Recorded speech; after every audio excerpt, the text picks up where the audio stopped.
Hello students, स्वागत है आप सभी का एनसीईआरटी फिजिक्स क्लास 12th में।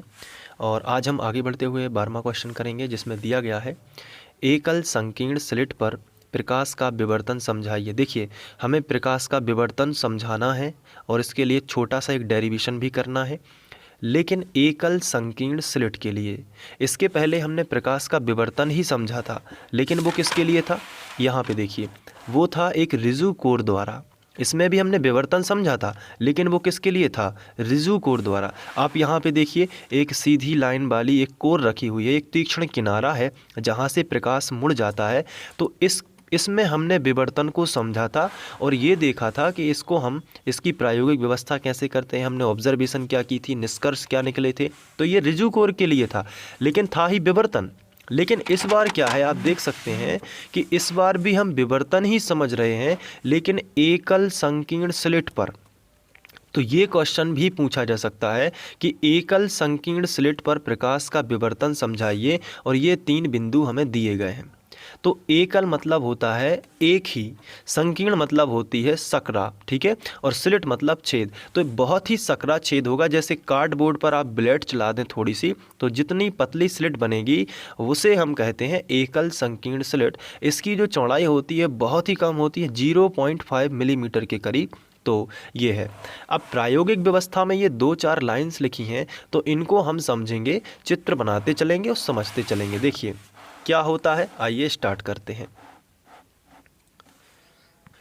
सबसे पहले हम यहाँ पे एक स्लिट ले लेंगे और यहाँ से प्रकाश आ रहा है, एक वर्णी प्रकाश स्रोत यहाँ से आ रहा है, मतलब एक रंग का प्रकाश यहाँ से आ रहा है, ठीक है।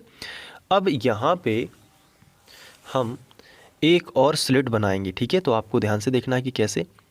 ये देखिए, यहाँ पे हम स्लिट को थोड़ा सा चौड़ा बना देते हैं, क्योंकि डेरिवेशन के हिसाब का भी चित्र बनाना है, आपको भी एग्ज़ाम में ध्यान रखना है।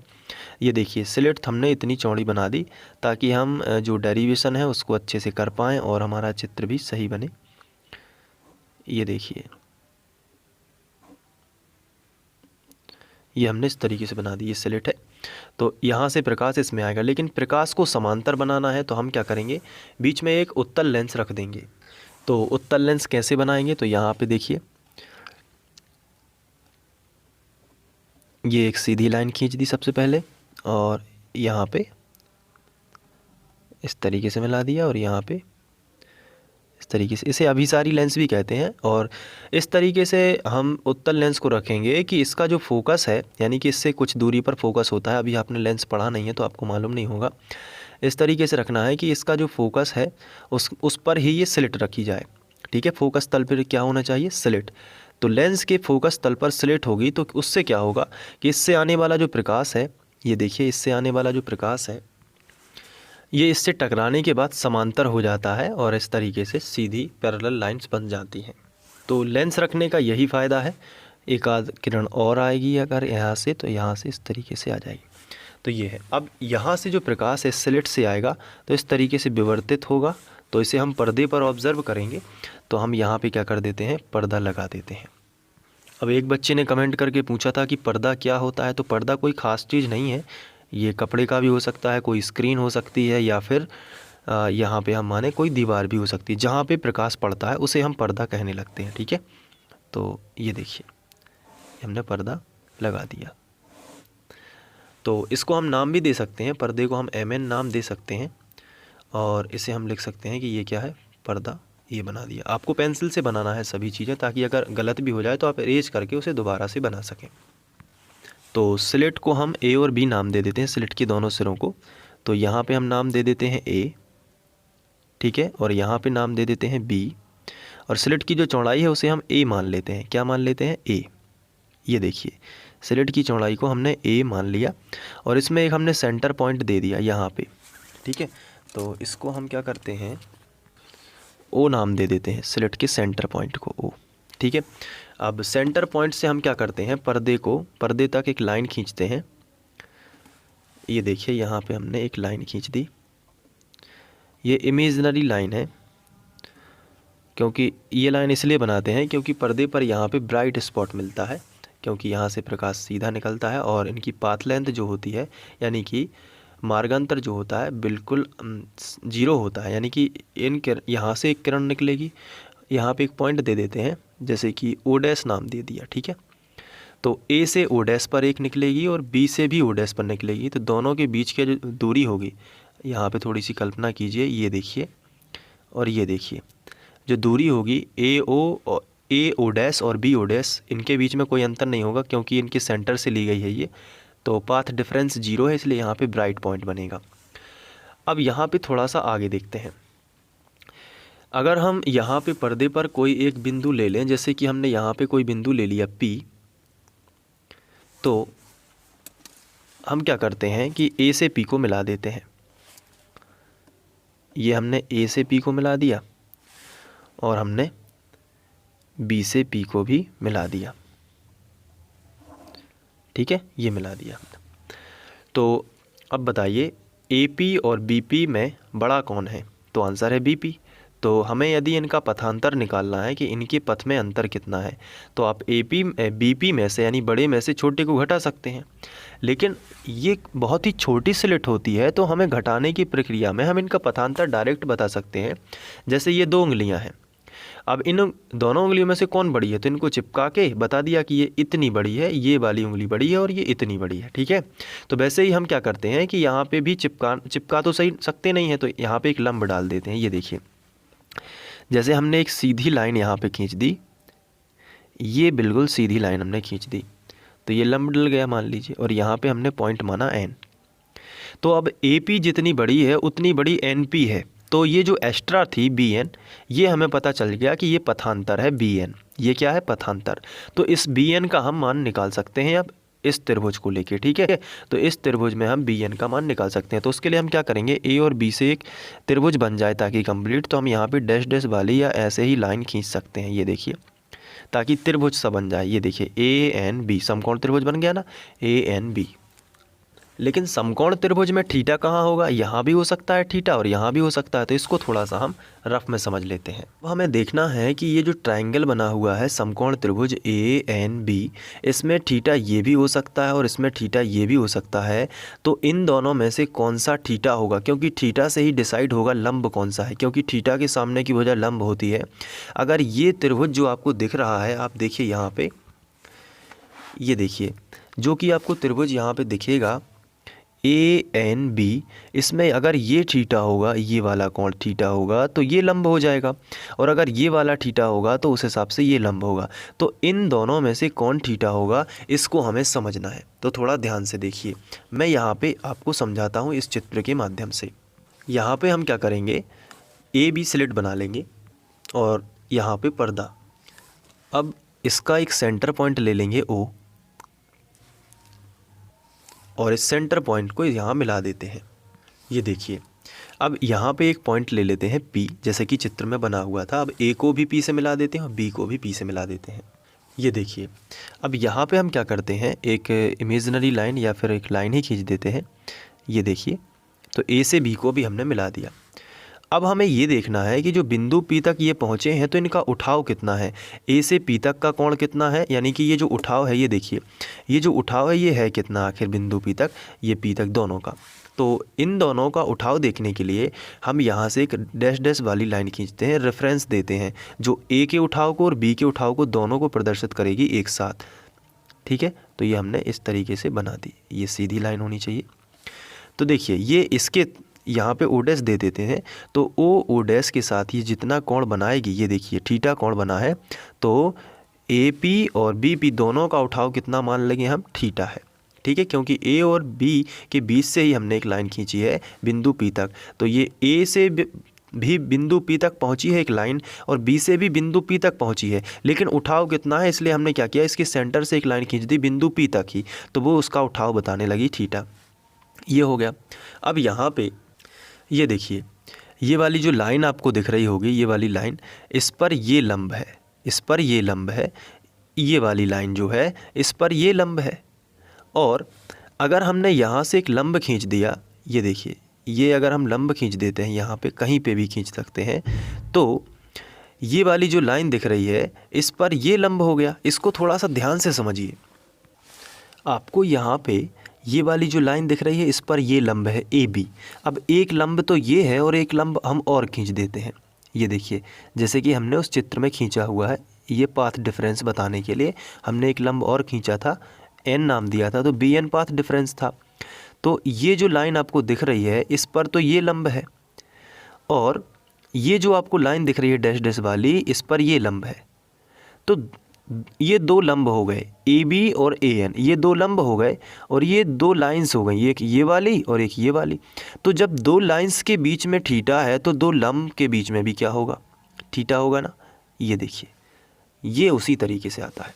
तो यहाँ पे भी यहाँ से एक रेफरेंस लाइन जाएगी, वहाँ पे बनता है थीटा। तो अगर वो थीटा है इन दोनों के बीच में, ये देखिए ये जो दो लाइंस हैं इन दोनों के लंब कौन कौन से हैं, इस लाइन का ये लंब है और इस लाइन का ये लंब है। देखिए इसी पर तो लंब है, ये देखिए 90 डिग्री है। तो इस लाइन का ये लंब है और इस वाली लाइन का ये लंब है। तो जब ये दोनों लाइन के बीच में थीटा है तो उनके लंबों के बीच में भी थीटा होगा, ये प्रूव कर सकते हैं। इसलिए थीटा यहाँ पे है तो यहाँ पे भी क्या होगा, थीटा ही होगा। तो इस चित्र में अब हम आगे बढ़ते हैं। तो आपको थीटा कहाँ बनाना होगा, तो थीटा एक्चुअली में यहाँ पे होना चाहिए, ठीक है। तो उस हिसाब से थीटा के सामने की भुजा ये हो जाएगी लंब और ये क्या हो जाएगी, समकोण के सामने की भुजा कर्ण। तो अब यहाँ से हम पाथ डिफरेंस निकाल सकते हैं। तो हम हेडिंग लगाएंगे पथांतर के लिए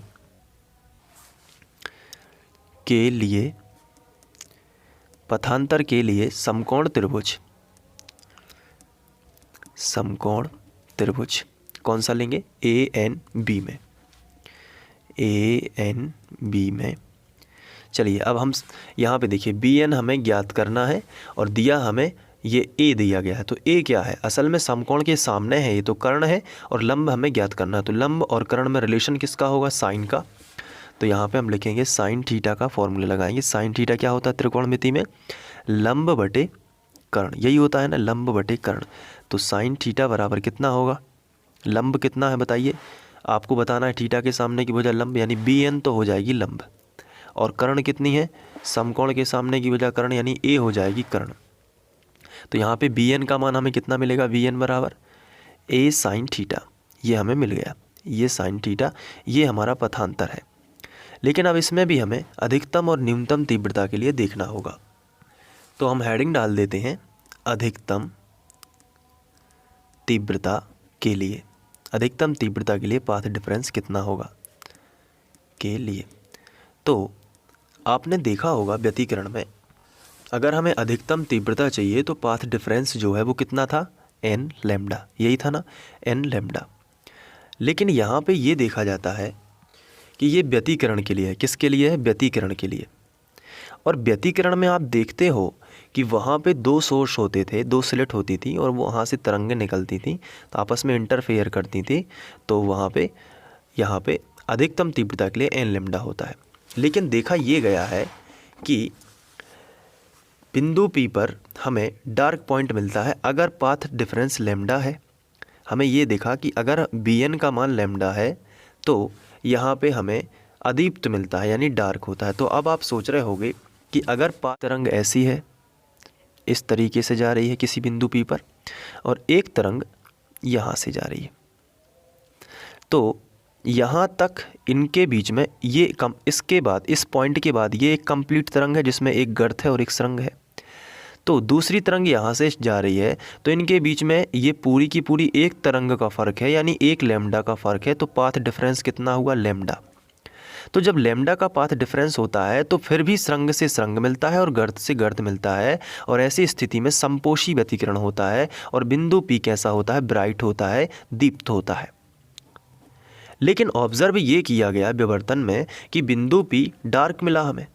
तो ऐसा कैसे हो गया कि बी एन का मान कितना है, बी एन का मान लैम्डा है, यानी कि पाथ डिफरेंस जो है यानी पथांतर जो है वो लैम्डा है, फिर भी यहाँ पे डार्क पॉइंट मिला। तो इसका आंसर सुनिए। अब व्यतिकरण में दो सोर्स होते हैं, तो इनके बीच में अगर लैम्डा है, दो सोर्स के बीच में अगर पथांतर लैम्डा है तो हमें ब्राइट स्पॉट मिलेगा। लेकिन यहाँ पे बताइए ए और बी स्लिट जो है, ए और बी जो स्लिट है इसके बीच में एक ही सोर्स है ना, एक ही स्लिट है ना। लेकिन व्यतिकरण में तो दो स्लिट होती थी इस तरीके से, तो यहाँ से अलग प्रकाश अपना तरंग बनाती थी, यहाँ पे भी अलग तरंग बनाती थी, तो इससे क्या होता था, लेकिन यहाँ पे तो एक ही है। तो अगर हम इसके दो हिस्से करेंगे, अगर हम इसके दो हिस्से कर देते हैं, बीच में एक पॉइंट मान लेते हैं ओ, तो पूरे का पाथ डिफरेंस कितना है, लैम्डा। तो आधे का क्या हो जाएगा, यहाँ से यहाँ तक की तरंगों का λ/2, इसके लिए λ/2 होगा कि नहीं होगा। तो वही तो आगे, वही तो चीज़ है। तो बस यहाँ पे आपको क्या करना है कि अधिकतम जब आप तीव्रता निकालोगे, अधिकतम जब तीव्रता निकालोगे तो क्या होगा, पाथ डिफरेंस जो bn है अधिकतम तीव्रता के लिए वो कितनी होगी। तो हम इसमें क्या कर सकते हैं, जैसे हमने बिंदु P पर ऑब्जर्व किया है कि यहाँ पे डार्क पॉइंट मिलता है, तो हम सबसे पहले अदीप्त के लिए यानी न्यूनतम तीव्रता के लिए ही निकाल सकते हैं।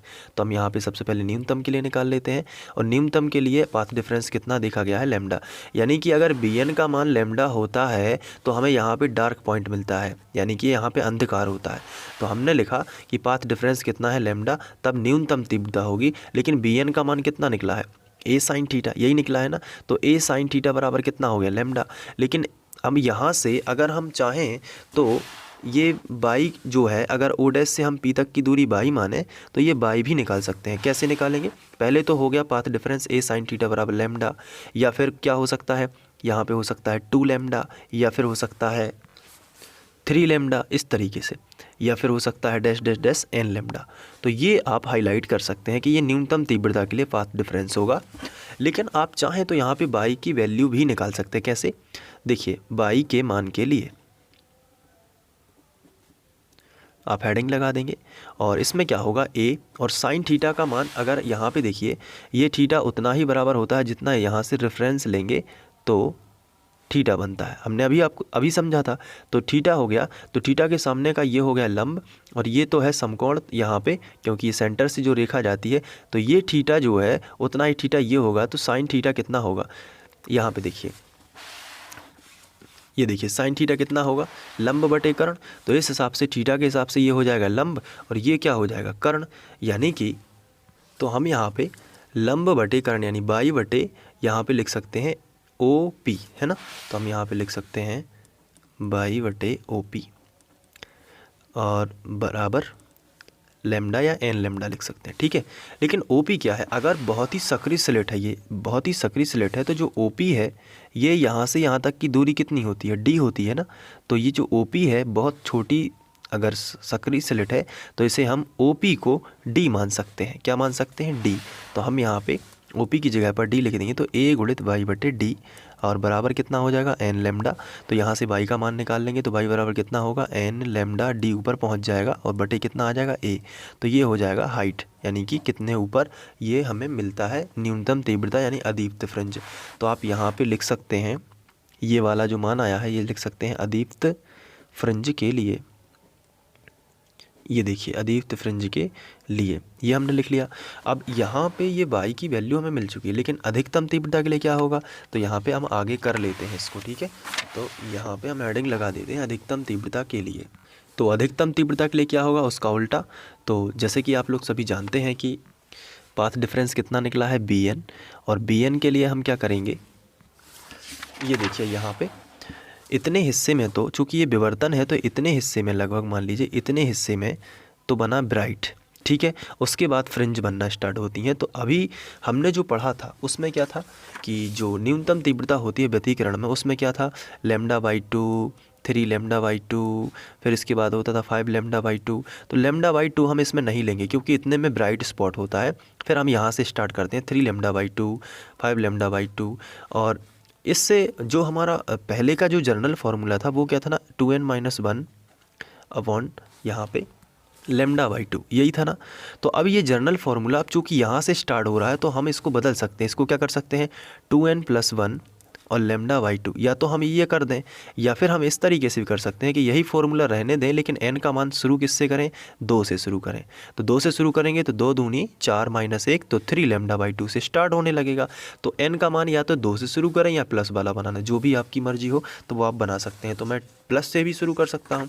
तो यहाँ पर देखिए न्यूनतम तीव्रता के लिए वो था व्यतिकरण में, यहाँ पर बन जाएगा अधिकतम तीव्रता के लिए। तो क्या होगा, 2n+1 और लेमडा बाई 2, जहाँ पे n का मान कितना है 1 से शुरू कर सकता हूँ अब मैं, क्योंकि 1 होगा तो 2 1 हम 2 और 1 3 लेमडा बाई 2 होगा। फिर यहाँ पे 2 रखेंगे तो 2 दूनी 4 और 1 5 लेमडा बाई 2, तो बढ़ता जाएगा। तो इस तरीके से n बराबर 1 2 3 डैश डैश डैश, तो अधिकतम तीव्रता के लिए होगा। लेकिन जो bn का मान है वो कितना था, निकाला हमने a साइन थीटा, तो a साइन थीटा बराबर होगा 2n+1 और लेमडा बाई 2। तो यहाँ से साइन थीटा का मान कितना हम निकाल लेते हैं, y/d, जैसा कि आप लोग अभी देख चुके हैं त्रिभुज में, y/d हम डायरेक्ट लिख सकते हैं। तो बराबर होगा 2n+1 और लेमडा बाई 2। यहाँ से हम y यानी हाइट निकाल सकते हैं, तो हाइट कैसे आएगा, 2n+1 लेमडा बाई 2, और ये d जो है ऊपर पहुँच जाएगा और ये जो है बटे में आ जाएगा। तो ये जो होगा इस तरीके से, ये होगा यहाँ पे अधिकतम तीव्रता के लिए y का मान। तो ये अधिकतम और न्यूनतम के लिए हम कर सकते हैं। तो हम यहाँ पे फाइनली लिख सकते हैं कि दीप्त फ्रिंज के लिए क्या होता है, बताइए पाथ डिफरेंस, यानी कि a साइन थीटा कितना होता है, तो ये होता है लेमडा, 2 लेमडा 3 लेमडा, इस तरीके से। और अदीप्त फ्रिंज के लिए, यहाँ पे दीप्त फ्रिंज के लिए थोड़ा सा, ये अदीप्त के लिए है, यहाँ पे हम लिख सकते हैं या तो हम लिखेंगे 3 लेमडा बाई 2, फिर लिखेंगे 5 लेमडा बाई 2, फिर लिखेंगे यहाँ पे 7 लेमडा बाई 2, इस तरीके से होता है, जो कि हमने अभी अभी समझा है। और अदीप्त फ्रिंज के लिए क्या होगा वो भी हम यहाँ पे देख लेते हैं। अदीप्त फ्रिंज के लिए, तो अदीप्त फ्रिंज के लिए क्या होता है, a साइन थीटा बराबर ये होता है यहाँ पे लेमडा, 2 लेमडा 3 लेमडा, ठीक है। तो ये आप फाइनली लिख पाएंगे। तो अब आप इसको कर लीजिएगा, थोड़ा सा टफ है लेकिन उतना भी नहीं है। तो आप इसका स्क्रीनशॉट ले लीजिए सबसे पहले। तो यहाँ पे ये देखिए नोट्स अवेलेबल हैं, अगर नोट्स आपको चाहिए नहीं चाहिए तो आप इस तरीके से भी लिख सकते हैं। और ये देखिए,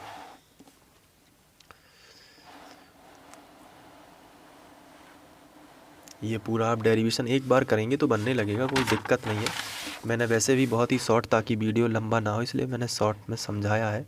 इसका एक्सप्लेनेशन बहुत लंबा होता है तो कंफ्यूज भी हो जाते हैं कई बच्चे, इसलिए मैंने इसी तरीके से समझाया। Thank you.